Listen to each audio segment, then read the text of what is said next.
Imagine you have a really strong feeling about something, or perhaps a text message you think proves your point perfectly.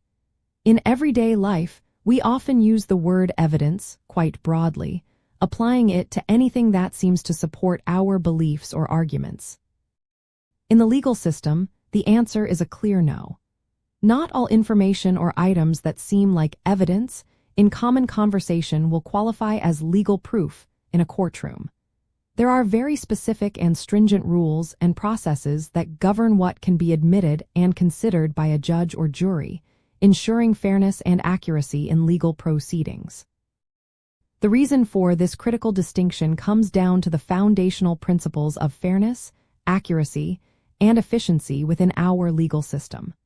Courts need to ensure that decisions are based on reliable and pertinent information, not just speculation, rumor, or hearsay.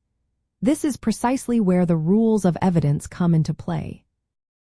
These rules are a set of legal standards that determine whether a piece of information is considered admissible, meaning it can be formally presented and considered in court.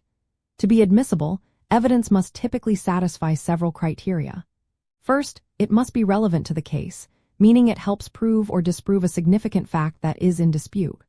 Second, it needs to be reliable, which means its source and nature can be trusted, and its authenticity can be verified.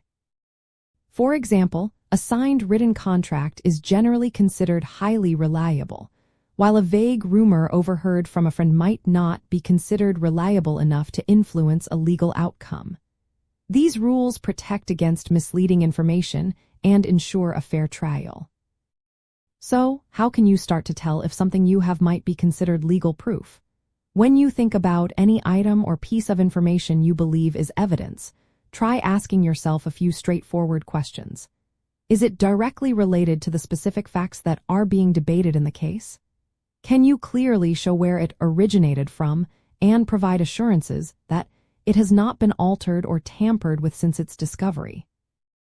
Is it something genuinely necessary for a judge or jury to see or hear to make a fair and informed decision? Understanding these basic checks can significantly help you distinguish between what you personally think is important and what the court might realistically consider important and admissible. A common and often challenging concept in the rules of evidence revolves around hearsay. Generally speaking, a statement made outside of court, which is then offered in court to prove the truth of the matter asserted, is not admissible. The primary reason for this is that the person who originally made the statement cannot be cross-examined by the opposing side to test their credibility or memory. While there are numerous and often complex exceptions to the hearsay rule, it remains a significant hurdle for many types of statements. Another critical aspect for physical items is maintaining a proper chain of custody. This means there needs to be a meticulously documented, unbroken record of every individual who has had possession of the evidence, from the exact moment it was collected until it is formally presented in court. This stringent process ensures that the evidence has not been tampered with, replaced, or altered, and that it is indeed the same item originally discovered.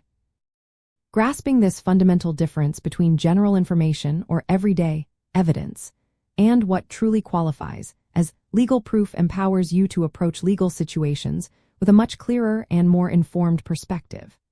It helps manage your expectations about what can realistically be used to support a claim and underscores the absolutely vital role that legal professionals play in expertly navigating these often complex rules of evidence. This valuable insight ensures that legal proceedings remain fair, objective, and meticulously focused on verifiable facts, all of which ultimately contribute to upholding the integrity and trustworthiness of our system of justice.